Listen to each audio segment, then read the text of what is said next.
हिंदू बहुधा एक भावुक समुदाय है। किसी भी वस्तु को अपनी भावना से जोड़कर बिना तथ्यों को जांचे परखे केवल किसी व्यक्ति विशेष या संस्थान विशेष के प्रति श्रद्धावनत होकर उसके समस्त क्रियाकलापों के प्रति अपने विवेक को पूर्णतया समर्पित कर देना और उसी के पीछे पीछे चलने को ही अपना सर्वस्व सुकृत मान लेना हिंदू समाज का एक अवगुण बन गया है। स्वविवेक का परित्याग करके किसी भी व्यक्ति के प्रति अपनी निष्ठा को संपूर्णतया समर्पित कर देने का दुष्परिणाम यह होता है कि उस व्यक्ति के संपूर्ण दोषों के प्रति भी आप अधिवक्ता का भाव रखते हुए पक्षपातपूर्ण वक्तव्य देने लग जाते हैं और उस व्यक्तित्व के ऊपर इतने आश्रित हो जाते हैं कि उस व्यक्ति के लिए गए निर्णय आपके विवेक को अवरुद्ध करके उस व्यक्ति की प्रज्ञा के अनुसार नचाने लगते हैं जो व्यक्ति आपकी दृष्टि में सर्वोच्च सर्वश्रेष्ठ और सर्वसमर्थ है। आप सबों को स्मरण होगा जब इस श्रृंखला में हमने कहा था म्लेच्छराज का प्रादुर्भाव लगभग वर्तमान जो म्लेच्छराज है उसका प्रादुर्भाव लगभग आज से 4200 वर्ष पहले हुआ था। आपको यह भी स्मरण होगा कि हमने बताया था कि भविष्य पुराण के अनुसार कलयुग के 2000 वर्ष बीतने पर म्लेच्छ मत का विस्तार करने के लिए मूसा को भेजा गया था। तो मूसा और म्लेच्छराज के मध्य लगभग जो अवसान का अवकाश हुआ जो वह लगभग 1000 वर्षों का था और 1000 वर्षों तक अपनी शक्तियों को बढ़ाने के बाद म्लेच्छराज ने व्यापक रूप से सैन्य अभियानों और पैशाचिक शक्तियों के माध्यम से अपने प्रभाव को विश्व में स्थापित करना प्रारंभ किया। यह भी हम आपको स्पष्ट कर चुके हैं। जो लोग सामान्य इतिहास का भी बोध रखते हैं वो इस विषय को समझते हैं कि जब ब्रॉन्ज एज का अवसान लगभग आज से 3200 साल पहले हुआ था और उस समय विश्व के अलग अलग भागों में विशेष करके मध्य पूर्व में जो सभ्यताएं पनप रही थीं या जो कबीले हुआ करते थे वो अचानक से नष्ट हो गए, विलुप्त हो गए, एक दो पीढ़ी जाते जाते समाप्त हो गए। ये क्यों इस प्रकार से नष्ट हुए, कैसे गायब हुए, इसके विषय में कोई ठोस प्रामाणिक सिद्धांत अभी तक मान्य इतिहासकारों के द्वारा स्थापित नहीं किया जा सका है। लोग अलग अलग बातों की कल्पना करते हैं, अपने समर्थन में अलग अलग तथ्यों को प्रस्तुत करने का प्रयास करते हैं, लेकिन वो तथ्य उनके अनुमान से अधिक कुछ नहीं होते। 4200 साल पहले म्लेच्छराज आता है, लगभग 1000 वर्षों तक अपनी शक्तियों को बढ़ाता है। बीच में छोटे मोटे संघर्ष होते रहे उसके, जैसे कि जो उसके बेसिन इत्यादि के साथ संघर्ष हुए थे वो सब तो छोटे मोटे स्तर पर होते रहे, लेकिन उनका वैश्विक पटल पर प्रभाव नहीं पड़ सका। और अनर्थकारक 15 तत्वों के माध्यम से प्रश्रय को प्राप्त करके कलिपुरुष के प्रति अपने भाव को निवेदित करके स्वयं को आत्मार्पित करके वह म्लेच्छराज सहस्र वर्षों तक पैशाचिक शक्तियों की आराधना करता रहा पश्चिमाम न्याय तंत्र की विधि के अनुसार। और पश्चिमाम न्याय तंत्र में किस प्रकार की बातें हैं, पश्चिमाम न्याय तंत्र में किस प्रकार की पैशाचिक शक्तियां हैं, उनका विश्व में क्या प्रभाव पड़ता है, इस विषय में हम आगे 5-7 अनुभाग और अलग से बनाएंगे जो कि आपको अवकाश मिले तो देख लीजिएगा। तो ब्रॉन्ज एज का अवसान 3200 साल पहले लगभग हुआ और उसी अवसान के साथ बहुत से मध्य पूर्वी सभ्यताएं भी नष्ट हुई और विलुप्त हुई। कैसे हुई इसके विषय में कोई ठोस बात सामने नहीं आई है। और लगभग उसी के आसपास लगभग 3125-30 वर्षों के आसपास आज से पहले मूसा का भी आगमन हुआ था। उसी समय जो म्लेच्छ मतों के विस्तार का एक बड़ा म्लेच्छाचार्य कहा गया है, बल्कि उसको भविष्य पुराण में म्लेच्छों का गुरु बताया गया है। उसको म्लेच्छाचार्य ये उपाधि है मूसा की, और उसी से 1000 वर्ष पहले म्लेच्छराज भी आया है। तो इस समय जो हम बातें आपको बता रहे हैं उन बातों का अगर आप चिंतन करते जाएं तो बहुत कुछ बातें संकेत के रूप में भी सामने आती हैं। जैसे कोई व्यक्ति हैं, उन्होंने मुझे एक संदेश भेजा, लिखते हैं नारायण आचार्य, नारायण मतलब अभिवादन में कहा, ये आपके चलचित्र से बताए गए घटना से मेल नहीं खाते। ये हमारे बचपन में बहुत आता था, मतलब बहुत नवीन नहीं है पर 2000 के बाद के बच्चों का है। इसमें ये एक लौता विलेन था जिससे सारे बच्चे मोहित थे। इसके भी सींग हैं, लाल आंखें हैं, इसने भी अपनी आत्मा का सौदा किया, ये भी नरबली करता है, इसने भी अपने राज्य में प्रताड़ना की, अपने पिता पर किया, ये भी मरता नहीं, रूप बदलता है, वशीकरण करता है, पूर्णमासी में अधिक शक्तिशाली होता है, शैतान से ताकत मिलती है। आपको एक चलचित्र भेजा है, उसको देखिएगा। तो इन्होंने कोई किरमाड़ा या किरमादा या क्या इस प्रकार के कोई पता नहीं कौन सा मादा है, अब तो एक मादा ममता कुलकर्णी भी है जो महामंडलेश्वर बन गई, किन्नर अखाड़ा सब। ये ममता जो है उसकी ममता नपुंसकत्व को कब प्राप्त हो गई हमें नहीं पता, लेकिन बन गई महामंडलेश्वर। और इसको महामंडलेश्वर किसने बनाया? किन्नर अखाड़ा ने बनाया। इसकी कौन सी योग्यता देखकर, ये वही लोग जाने। तो किन्नर अखाड़ा अब आउटसाइडर्स की भी बहाली कर रहा है, अदर देन ट्रांस, वो सबको अपने अंदर समाविष्ट कर लेना चाहता है। तो इसीलिए किन्नर अखाड़ा में नर मादा किन्नर सब मिलते हैं। तो कुल मिला के जब नर भी वहाँ चले जाएंगे, मादा भी चले जाएंगे और मिश्रित भी चले जाएंगे, तो बाकी अखाड़े को नष्ट करके सिर्फ किन्नर अखाड़ा रखा जाए। तो जैसे भगवान ने गीता के 3 अध्याय में कहा था, महाशनो महापापमा विद्येन मिहि वैरणम, बहुत खाता है, बहुत बड़ा पापी है, वही हाल है किन्नर अखाड़े का। ये बहुत बड़ा पाप का आडंबर लेकर चल रहा है। और अभी तो आप देखिए, अब किन्नर अखाड़ा के अलावा एक परी अखाड़ा भी आ गया। अब ये परी अखाड़ा क्या है? तो क्या यहाँ पर पंख लगा के उड़ने वाली परियां होती हैं? तो ये तो कुछ भी फैंसी नाम रखते जा रहे हैं। तो ये सब जितने भी परी अखाड़ा है, और फिर ये लोग बाद में बना देंगे जिन्नात अखाड़ा बना देंगे, कोई सुलेमानी अखाड़ा बना देगा। और एक आशंका हमें यह भी है कि जैसे विदेशी लोगों का हस्तक्षेप अखाड़ों में बढ़ता जा रहा है और अखाड़ों के लार टपकाते लंगोटी के ढीले महामंडलेश्वर उन विदेशिनियों के पीछे दौड़े चले रहे हैं, आतुरधाई महासुख दीजे का जो उदार भाव था उसको विकृत रूप से प्रस्तुत कर रहे हैं। तो ये लोग कहीं विदेशी अखाड़ा न बना दे, गुरुंड अखाड़ा बना देंगे, जहाँ केवल गोरे लोग आएंगे और गोरी चमड़ी के साथ ये लोग बहुत दिव्य दिव्य साधना करेंगे और आप उंगली भी नहीं उठा सकते। कोई अगर विरोध कर देगा तो कह दीजिएगा बुरा जो देखन में चला, बुरा ने मिलिया कोई। और अगर थोड़ा संस्कृत पढ़े होंगे तो कह दीजिएगा विद्या ददाते विनयम। तो ये जो परी अखाड़ा, जिन्नात अखाड़ा और लकड़बग्घा अखाड़ा, किन्नर अखाड़ा, सुलेमानी अखाड़ा, गुरुंड अखाड़ा, लतखोर अखाड़ा, जितने अखाड़े बनाने हैं ये लोग बना लेंगे। तो फिर क्या होगा अंत में? ये अखाड़े आपस में मल्ल युद्ध करेंगे, क्योंकि अखाड़े के जो वास्तविक संत साधु होंगे वो लोग ये सब सहन नहीं कर पाएंगे। तो होगा विद्रोह, होगा युद्ध, और उसके बाद हिंदू एकता का झंडा माउंट एवरेस्ट पर जाकर गाड़ दिया जाएगा। उसके बाद हिंदू राष्ट्र भी बन जाएगा और भारत में ऐसी अद्भुत एकता और ऐसा विकास देखने को मिलेगा जैसा मोदी जी के पूर्वज भी अपने सपने में नहीं सोचे होंगे कि हम भारत को इस ऊंचाई पर पहुंचा देंगे। जो म्लेच्छराज का अभियान होता है वो छोटे मोटे स्तर पर प्रभावी नहीं होता। वो जब भी काम करता है बड़ा काम करता है, बड़े पंगे लेता है। तो म्लेच्छराज के द्वारा जब भी किसी बड़ी शक्ति को भेजा जाता है, बड़ी शक्ति का तात्पर्य है जिसका प्रभाव समाज पर पड़े। जैसे मूसा को भेजा गया तो उस समय ब्रॉन्ज एज का अवसान हो गया, एक बिल्कुल नई सभ्यताओं का उदय और पुरानी का अंत ऐसा देखने को मिला उस क्षेत्र में। और जहाँ पर आप देखेंगे कि जब ईसा आया तो ईसा यद्यपि मूसा और पैगंबर की तुलना में उतना प्रभावित नहीं हो पाया म्लेच्छराज से, क्योंकि लड़का सीधा साधा था इन दोनों की तुलना में। ऐसे वो भी बड़ा घाघ जंतु था, लेकिन इनकी तुलना में अगर देखी जाए बात उसके जीवन में, तो क्रूरता और स्वार्थ अपेक्षाकृत थोड़े कम थे। और म्लेच्छराज ने देखा कि हमने इसको जिस काम के लिए भेजा वो इस काम को उतना प्रभावी रूप से तो कर नहीं पा रहा है, तो उसको वशीकरण करके कर लेते हैं। तो इसने कह दिया कि जो मुझे वश में करना चाहता है वो इस संसार पर राज करता है, लेकिन हम उसकी बात नहीं मानेंगे। तो फिर आपको जैसा हमने बुक ऑफ लॉ से पढ़कर बताया था, एलिस्टर क्रॉली को जो हूर पार्क रात के मंत्री ने बताया कि फिर क्रॉस पर लटकवा के और उसकी आंखें बाज के रूप में नोच ली गई थी हूर पार्करात के द्वारा। तो जो म्लेच्छराज है उसने फिर पैगंबर को भेजा। तो म्लेच्छराज ने जब पैगंबर को भेजा उसके बाद विश्व ने आतंकवाद और नरसंहार का एक अद्भुत विभत्स चेहरा देखा और विश्व के बहुत से भाग प्रत्यक्ष रूप से इससे प्रभावित हुए।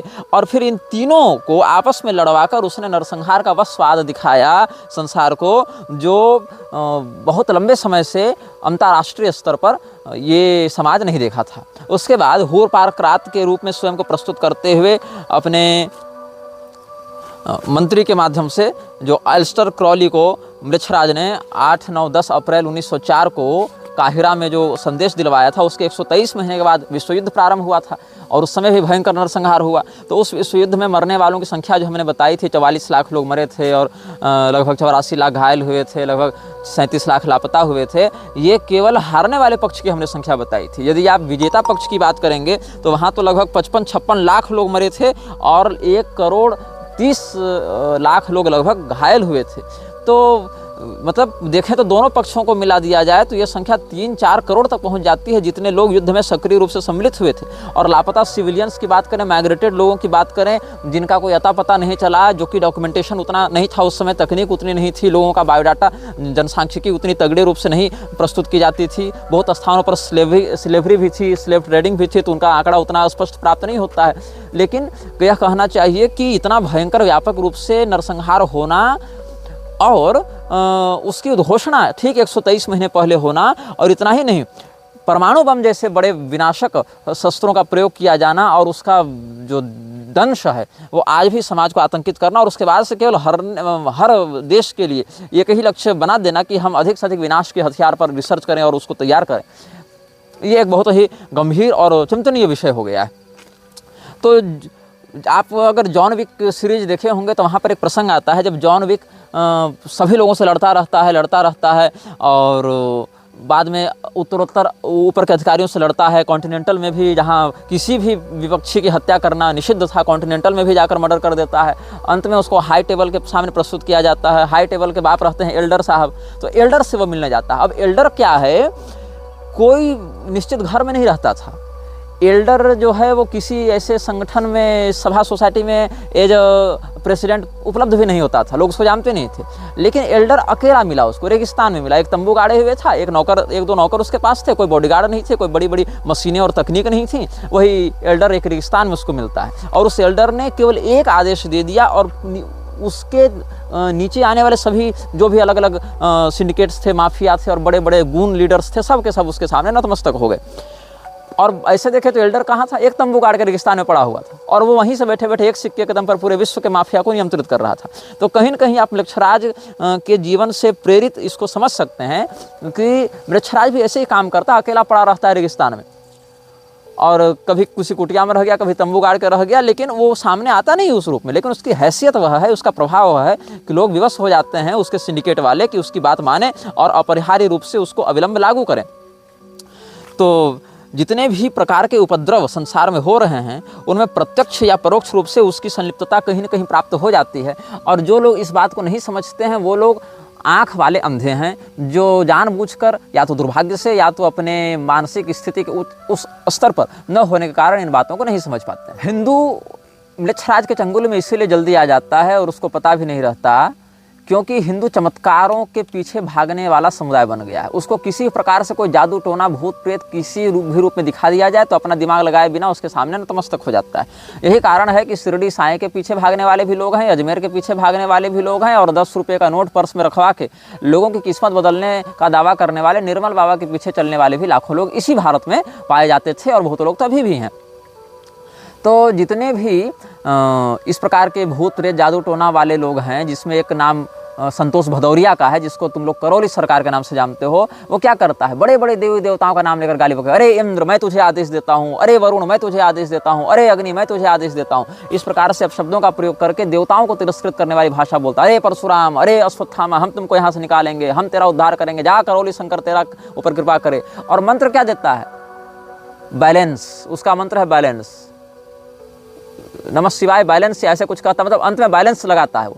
अब इतना बड़ा भूमाफिया पाखंडी, उसके साथ किसकी साठगांठ है, निर्विकल्पानंद की साठगांठ है। और निर्विकल्पानंद में क्या योग्यता है, उसने क्या तपस्या की है, कुछ नहीं। उसने कौन से संयम का पालन किया, कुछ नहीं। उसका खान पान चरित्र तुम किसी दिन मठ में जाकर 2-4 महीना रहो, खुद पता चल जाएगा वो किस स्तर का व्यक्ति है। और इसके बाद क्या है, उसका जो अध्ययन है वो किस शास्त्र में प्रवीणता है, कुछ नहीं। लेकिन हम सबके माथे पर बैठा कर उसको दंडी सन्यासी किसने बनाया, हमने तो नहीं बनाया ना, ये पूरी के शंकराचार्य जी ने बनाया।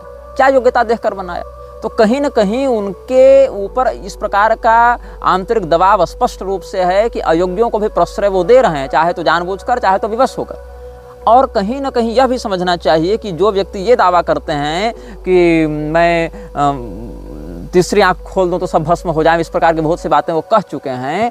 मैं स्पष्ट रूप से बिना किसी प्रकार का अंध भक्त बने हुए यह कहना चाहूँगा कि आप इतने समर्थ हैं, आप इतने योग्य हैं, साक्षात शिव स्वरूप के रूप में आपकी प्रतिष्ठा संत समाज में प्रसिद्ध है, तो अपने जो दाएं बाएं हाथ जिनको आपने बना रखा है उनके उपद्रवों पर आप नियंत्रण क्यों नहीं लगाते। चूँकि अगर कोई सुनी सुनाई बात होती तो हम मान लेते कि चलो किसी ने अपयश कराने के लिए ऐसा कह दिया, लेकिन निर्विकल्पानंद तो आपके सामने ही आपका दंडी चेला होकर महिलाओं से रगड़ रगड़ कर कीचड़ होली खेल रहा था। इसमें तो कोई एडिटिंग या कोई अफवाह की बात नहीं है, ये तो प्रत्यक्ष बात है। लेकिन आपने अनुशासित नहीं किया उसको, समाज यही देखेगा और देख रहा है। जिसके पास आंख है वो देख रहा है, जो आंख फोड़कर आपसे दीक्षा लिया है भैया हम उसकी बात नहीं बता सकते। यही कारण है कि आपके जो चेले निग्रहाचार्य केवल भगवान है इस प्रकार वाले वक्तव्य को केवल प्रसारित ही नहीं कर रहे थे, बल्कि आधिकारिक रूप से बैनर बनाकर इसको प्रसारित किया गया, गोवर्धन मठ का लोगो लगाकर। वही नालायक म्लेच्छराज वाले विषय पर क्यों नहीं बैनर लगाकर लिख रहे हैं, आपका फोटो लगाकर कि म्लेच्छराज भविष्य में होने वाले भीषण नरसंहार की योजना का पात्र है, ऐसा जो आपने वक्तव्य दिया उसको क्यों प्रचारित नहीं कर रहे? क्योंकि आप जो हैं ऐसे लोगों से घिरे हुए हैं जो पहले से म्लेच्छराज के अभियान को चाहे जानबूझकर चाहे अनजाने में प्रश्रय दे रहे हैं। क्योंकि निर्विकल्पानंद जानता है कि जिस दिन आप ब्रह्मलीन हुए उसके बाद अगला दावेदार वही है, क्योंकि पूरी शंकराचार्य के दीक्षित दंडी सन्यासी तो दूसरे दिख नहीं रहे। अब चूंकि स्वरूपानंद सरस्वती के साथ 2 दंडी चलते थे, उधर श्रृंगेरी वाले के साथ विधुशेखर स्वामी चलते हैं, विधुशेखर भारती चलते हैं, और इधर कोई चलता नहीं था दंडी। तो लोगों ने कहा कैसे नहीं चलेगा, इधर भी दंडी चलेगा, तो कैसे चलेगा, दंडी को मिल नहीं रहे थे क्या आपको संसार में, तो बना दिया गया इसी व्यक्ति को, निर्विकल्पानंद सरस्वती को। जबकि ज्ञान दृष्टि से, तपो दृष्टि से या अन्य संयम आदि की दृष्टि से निर्विकल्पानंद किस हैसियत में खड़े होते हैं, बिल्कुल कहीं उनकी कोई तुलना ही नहीं है।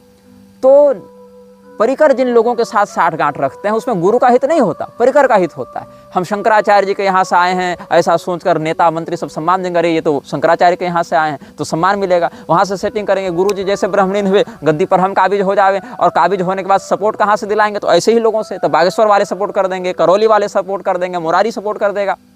हाँ, पुरी के अगले शंकराचार्य निर्विकल्पानंद सरस्वती हैं तो बन गए निर्विकल्पानंद, साक्षात शिव स्वरूप जगत गुरु शंकराचार्य। और सबके माथा पर चढ़कर मूतेंगे, फिर कहेंगे कि हम जो कह दें वही धर्म है और हम जो कह दें वही शास्त्र है, जबकि वास्तविकता सबको पता है। और उसके बाद अंधभक्त जो चेले हैं वो वकालत करते रहते हैं कि सिद्धांत की बात अलग होती है, व्यवहार की बात अलग होती है। तो भैया क्यों योगी मोदी को तुम डांटते रहते हो कि ये म्लेच्छ तंत्र है, ये शासन का विनाश होना चाहिए, ऐसे नेताओं को जेल में डाल देना चाहिए, ये सब नकली शंकराचार्य घुमा रहे हैं? तब वो भी तो कहेगा ना कि नहीं नहीं, सिद्धांत से हम मानते हैं कि आप ही असली शंकराचार्य, लेकिन व्यवहार की बात है तो हम इनको भी मानते हैं, क्योंकि व्यवहार अलग है और सिद्धांत अलग। तो जो कथित विद्वान लोग हमारे विरुद्ध में व्यंग करते हुए कह रहे थे कि जगत व्यवहार अलग बात है और जो सिद्धांत पक्ष है वो अलग बात है, ऐसे लोगों को पहले अपने गुरु की संगति करनी चाहिए। पहले शिष्य बनो, गुरु मत बन जाओ तुरंत, और देखो कि तुम्हारे गुरु क्या कह रहे हैं। तुम्हारे गुरु कह रहे हैं कि सैद्धांतिक धरातल पर, व्यावहारिक धरातल पर और दार्शनिक धरातल पर सज्जनों को एक निष्ठ होना चाहिए, एक मत होना चाहिए, इसमें विभेद होने से दिक्कत होती है। आपके गुरु का कथन है। ये वही बात हो गई कि स्वामी करपात्री जी ने भूसुंडी रामायण को प्रामाणिक माना, लेकिन हम उसी प्रामाणिक भूसुंडी रामायण से अगर शबरी जी के भीड़नी होने और भगवान को अपना उच्छिष्ट भक्षण भावातिवेश में कराने का प्रमाण दे दें तो फिर लोग कहते हैं भूसुंडी रामायण तो 100, 150, 200 साल पहले किसने लिख दिया, ताकि करपात्री स्वामी जी की वकालत की जा सके। और यही सैद्धांतिक और व्यावहारिक धरातल पर स्वामी करपात्री जी अगर विभेद कर देते तो क्या मूर्ख थे जो हिंदू कोड बिल का विरोध कर रहे थे? कह देते ना कि देखो व्यवहार के कारण हम हिंदू कोड बिल का समर्थन करते हैं, बाकी सिद्धांत में तो हम भैया वर्णाश्रम के ही समर्थक हैं, ऐसा कह देते ना। तो परिकरों और शिष्यों को लज्जा आनी चाहिए कि जानबूझकर मुरारी और करौली जैसे ढोंगियों को पूरी शंकराचार्य से मिलाते हैं, उनको इनकी वास्तविकता नहीं बताते हैं, या जानबूझकर इनका महिमा मंडन करते हैं। उनके साथ क्या फोटो और रील और क्या बढ़िया बढ़िया बैकग्राउंड म्यूजिक लगाकर वायरल किया जाता है, और ऐसे माफियाओं को शंकराचार्य के पास लेकर जाते हैं और शास्त्रज्ञ जनों का तिरस्कार करवाते हैं। और उससे अधिक धिक्कार है शंकराचार्य के उन प्रबुद्ध शिष्यों पर जो इस कुकर्म के विरुद्ध कुछ कहने का औकात नहीं रखते। तुम लोग ही इस अधर्म को प्रश्रय दे रहे हो ना। प्रारंभ में अगर तुमने इस प्रकार के कुकर्मों के विरुद्ध मुखर होकर आवाज उठाई होती कि गलत हो रहा है, तब देखते कैसे संक्रमण फैलता, लेकिन नहीं। यहाँ पर तो गुरु की चापलूसी करने से फुर्सत नहीं है। अपने वृद्ध आचार्य के मुख पर उनके ही सिद्धांत का बलात्कार करने वाले व्यक्ति को उन्हीं के द्वारा सम्मानित करवाते हुए तुम लोगों को लज्जा नहीं आती, और इस कुकर्म का विरोध करने के स्थान पर लीपापोती कर रहे हैं। ये सब म्लेच्छराज के मानसिक गुलाम हो चुके हैं। बाहर से उसके अस्तित्व को माने या न माने, कोई अगर कहे कि हम उसके गुलाम नहीं हैं, फिर भी मानसिक रूप से वो उसी का गुलाम बनकर उसके ही कुकर्म को प्रश्रय दे रहा है। मनस्येकम वचस्येकम कर्मण्येकम महात्मनाम, मनस्संयत वचस्संयत कर्मण्यन्यत दुरात्मनाम। ये दुरात्मा और महात्मा के भेद में शास्त्र कहते हैं कि मन वाणी क्रिया से जो एक हो वह महात्मा होता है, जिसमें इस प्रकार का वैषम्य देखे जाने को मिले वह दुरात्मा होता है। तो ये लोग कहते हैं कि ऐसे ऐसे लोग से अगर सैद्धांतिक मतभेद भी हो जाए तो भी हम उनसे मुंह फुलाकर थोड़े रहेंगे, उनसे तो हम उत्सवों में, हमारे उत्सवों में वही शोभा का काम करेंगे, उनसे हमारा काम निकलता है। तो अगर उत्सवों की शोभा बढ़ाने और काम निकालने हेतु दुष्टों का समादर करने के बाद आक्षेप की वकालत करने में स्वयं को सिद्धांतनिष्ठ दिखाना है, तो ये तो फिर अलग लेवल की प्रतिभा है तुम्हारी। फिर किस अधिकार से तुम लोग बाकी लोगों को गाली देते हो कि तुम वर्णाश्रम का विरोध कर रहे हो? वो तो कहेगा कि व्यवहार में हम मानते हैं कि विधवा विवाह कर लेना चाहिए, बाकी सिद्धांत से हम विरोध करते हैं विधवा विवाह का। ये वही बात हो गई। राम मंदिर प्रकरण में सिद्धांत से कुछ और मान रही थी सरकार और व्यवहार से कुछ और मान रही थी, तो काहे बिलबिला रहे थे तुम लोग? बताओ। सिद्धांत निष्ठ व्यवहार कुशल जन भी तो बन सकते हो, कि सिद्धांत विरोधी व्यवहार कुशल बनना है। तो अगर तुम लोग सिद्धांत निष्ठ होते तो सिद्धांत के आधार पर व्यवहार करते। जैसे हमने जिन जिन बिंदुओं पर पूरी शंकराचार्य का समर्थन किया, उन बिंदुओं को भी समाज में प्रसारित करते। भाई सिद्धांत की बात है, वहां प्रसारित करेंगे। लेकिन किया क्या, शंकराचार्य जी के साथ हम खड़े दिखते हैं अनेक बिंदुओं पर, लेकिन हमारे साथ शंकराचार्य के ये कथित मानसी से खड़े नहीं दिखते, तब नहीं दिखेंगे।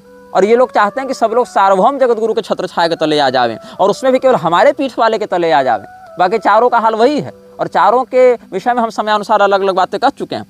हमने तो शंकराचार्य जी का कई बार मुखर समर्थन किया ऐसे शास्त्रीय विषयों पर, लेकिन राजेंद्र दास ने शास्त्रीय विषयों पर कितनी बार समर्थन किया नाम लेकर पूरी शंकराचार्य का, शासन के विरुद्ध टकराते हुए। प्रेमानंद बाबा ने कितनी बार किया, मुरारी ने कितनी बार किया, शासन से टकराते हुए शंकराचार्य का समर्थन करना कितनी बार इन्होंने किया। लेकिन इनके साथ फोटो वीडियो और इनके बयानों को आधिकारिक रूप से प्रसारित करते हैं पूरी के परिकर, लेकिन हमारे विषय में जो शास्त्रीय सिद्धांत निष्ठ बात है उसको नहीं करते। तो ये विशुद्ध अवसरवादिता है तुम्हारी, और अपने गुरु के भी तुम सगे नहीं हो, क्योंकि अपने गुरु की कथनी का बलात्कार करने के ही कारण तुम लोगों ने आज तक मलेच्छराज वाले विषय पर अपने गुरु की बात का वैसा प्रसारण नहीं किया जैसा किया जाना चाहिए, क्योंकि वहाँ तुमको मतलब नहीं है, टीआरपी नहीं है, बल्कि तुमको ये भय है कि अगर ये बात प्रसारित कर दें तो निग्रहाचार्य की प्रामाणिकता बढ़ेगी संसार में। इसीलिए तुमको अपने गुरु की भी बातों को स्वयं से फिल्टर करना है कि हम तय करेंगे कि मेरे गुरु की कौन सी बात समाज में जाएगी और कौन सी बात नहीं जाएगी। तो ये अवसरवादिता है, ये तुम्हारी सिद्धांत निष्ठा नहीं है। म्लेच्छराज की रणनीतियों का आकलन ऐसे किया जा सकता है, ये लोग सदैव अपनी संख्या को कम दिखाते हैं, जैसे हम छोटी हों, कमज़ोर हों और हमारी टुकड़ी में अधिक सैनिक या अधिक संसाधन नहीं है। इस प्रकार से ये लोग अपने सैन्य बल को बहुत ही अधिक कम, मतलब अगर 100 सैनिक हैं तो उसको 20-25 ऐसे दिखाएंगे। इस प्रकार से अपने शत्रु के मन में अपनी सेना की सही स्थिति को न बताया जा सके, इस प्रकार का छल दिखाते हैं। चीन में एक बार ऐसी बात हुई थी जब कुछ विद्रोहियों ने किसी राजा के विरुद्ध विद्रोह किया था, और वहाँ पर राजा ने उन सबों को रेगिस्तान में घेर रखा था। और रेगिस्तान में चूंकि राजा की सेना के द्वारा वो विद्रोही घेर लिए गए थे, विद्रोहियों की संख्या थोड़ी कम थी, राजा की सेना बड़ी थी, उसके पास संसाधन थे, उसके पास रसद पानी खाद्यान्न थे। तो उस स्थिति में जब रेगिस्तान में इन सैनिकों के पास, विद्रोहियों के पास भोजन इत्यादि नहीं बचा और ये भूखों मरने के लिए विवश हो गए, इनका पूरा का पूरा जो मनोबल था वो टूटने लगा, उसी समय इन्होंने देखा कि पीछे से रेत का बवंडर आ रहा है। अब रेत का बवंडर अगर रेगिस्तान में उठे तो इसको निश्चित रूप से वो मौत आ रही है, ऐसा देख रहे थे। लेकिन जो उनका नायक था उसने कहा कि देखो, हमारे शत्रुओं को हमारे घिरे होने की स्थिति का तो पता है, लेकिन ये नहीं पता है कि वास्तव में हम बचे कितने हैं, मतलब हमारी सेना में, हमारे विद्रोहियों में कितने लोग मर गए हैं और कितने लोग बचे हैं, ये उसे नहीं पता है। तो ये जो बवंडर जो हमारी ओर बढ़ता चला रहा है, इसी का आश्रय लेकर हम इसी की आड़ में अपने सैनिकों के साथ राजा के सैनिकों पर आक्रमण कर दें, तो धूल के कारण ये लोग घबराए हुए रहेंगे, इनको पता नहीं चलेगा किधर से कौन मार रहा है, क्या कर रहा है। तो सेना इनकी छोटी थी, लेकिन बवंडर का आश्रय लेने से धूल के गुबार में छिपकर इन्होंने हमला किया, तो इनका एक सैनिक 10-10 सैनिकों पर भारी पड़ा। तो यहाँ पर प्राकृतिक संसाधनों का प्रयोग करके इन्होंने अपनी पराजय को विजय में परिवर्तित कर दिया। और ये बहुत बड़ा एक फैक्टर है म्लेच्छराज की रणनीति में कि हम प्रकृति को अपने युद्ध में सहयोगी बना लें। पानीपत का जो तृतीय युद्ध था, जो कि ये लोग हार गए थे मराठे, वो क्यों हारे थे? क्योंकि इन्होंने प्रकृति की स्थिति का सही आकलन उस समय नहीं किया था, और म्लेच्छों ने किया था। तो जो पानी ऊपर से बरसा, उसके कारण ये भूमि वो दलदली हो गई, कीचड़ वहाँ बढ़ गया, इसके कारण लड़ने में इनको असुविधा हुई और ये घेर कर मार दिए गए। तो यहाँ प्रकृति को अपना सहयोगी बनाना है, विरोधी नहीं बनाना है। ये प्रकृति के अनुरूप चलने का सिद्धांत म्लेच्छराज का रहा है। और अपनी सेना को बड़ा कम दिखाने का जो है, वहाँ पर भी एक विद्रोहियों की बात इतिहास में आती है, जहाँ पर जो विद्रोही राज्य था और जो सत्ताधारी दल था, दोनों के मध्य जब संघर्ष हुआ तो विद्रोहियों की जो बदनामी थी वो कायर होने के कारण थी। तो उन्होंने कहा हम अपनी बदनामी को ही अपनी ताकत बनाएंगे, हम अपनी शक्ति बनाएंगे। तो उसने क्या किया, जब राजा के लोग, चूँकि ये लोग ज़मीन के नीचे थे और राजा की सेना ऊपर थी, तो जब राजा के लोग ऊपर से रेकी करने का विचार किए तो रात्रि को इन्होंने 1 लाख मसालें जलाई। क्योंकि इनके यहाँ 1 लाख सैनिक थे तो प्रत्येक सैनिक ने 1-1 मसाल जलाई।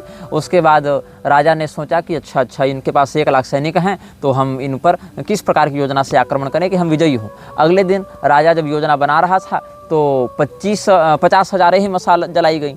तो इसको लगा करे ये लोग तो कायर हैं, कहीं भाग तो नहीं गए आधे सैनिक।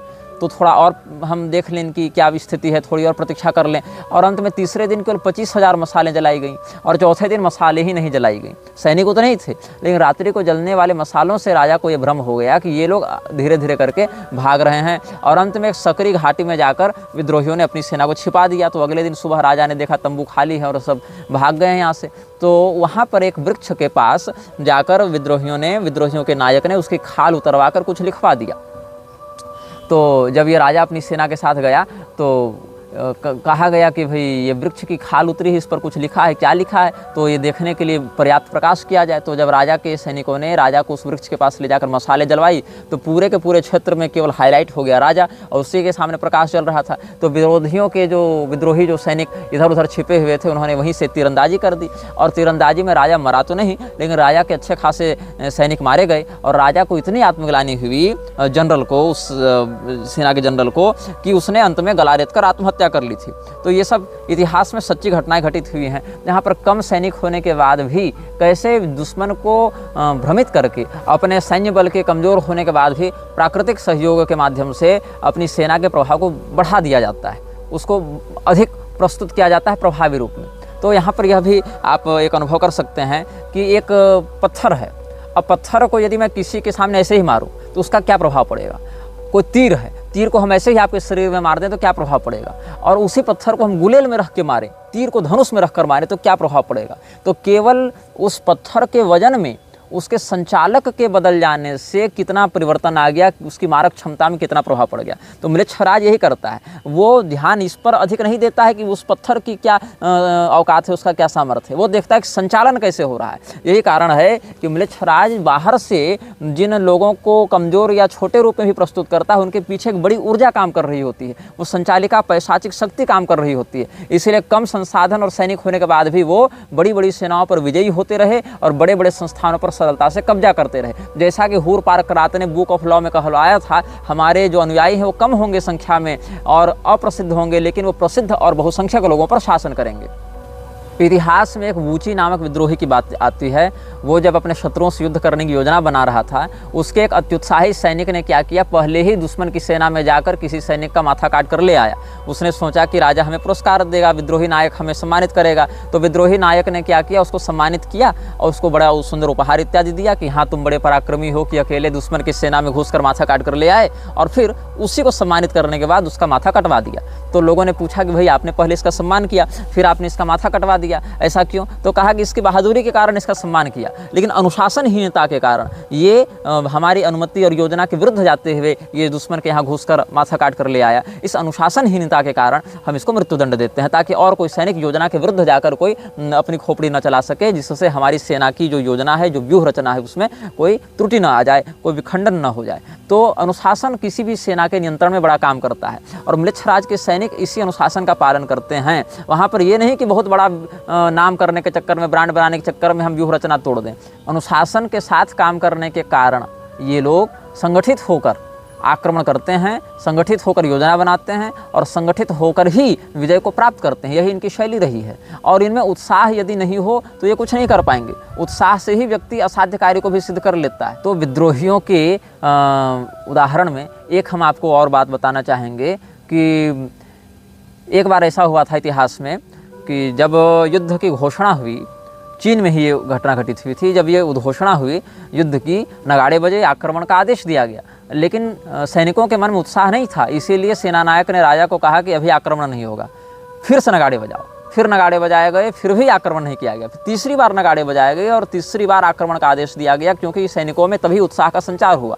उत्साह के अभाव में बड़ी सेना भी युद्ध नहीं जीत सकती, इसीलिए उत्साहित सैनिकों के माध्यम से म्लेच्छराज अपना कार्य करता है। इसीलिए म्लेच्छराज ने हूर पार करात वाले स्वरूप में जब अपना संदेश एस्टर क्रॉली तक पहुंचाया तो उसमें क्या कहा, हम गरीब और उदास अवसादग्रस्त लोगों के लिए नहीं हैं, हम उत्साही और संपन्न समृद्ध लोगों के लिए हैं। उन्हीं के प्रति हमारी कृपा रहेगी और उन्हीं के प्रति हमारा समर्थन रहेगा। तो म्लेच्छराज की रणनीतियों पर आज हमने इस प्रकार से चर्चा की है और आगे के अनुभागों में हम पश्चिमामनाय के अधिकार में आने वाले पैशाचिक शक्तियों के विषय में कुछ चर्चा करेंगे।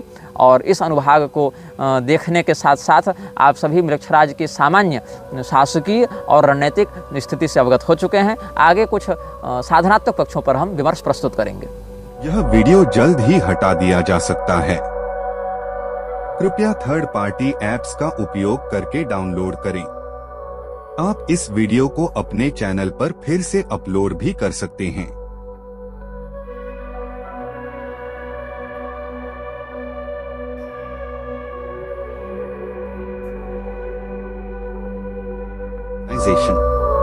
This video may get deleted soon. Please download using third-party apps. You may also re-upload this video on your channels. Thank you.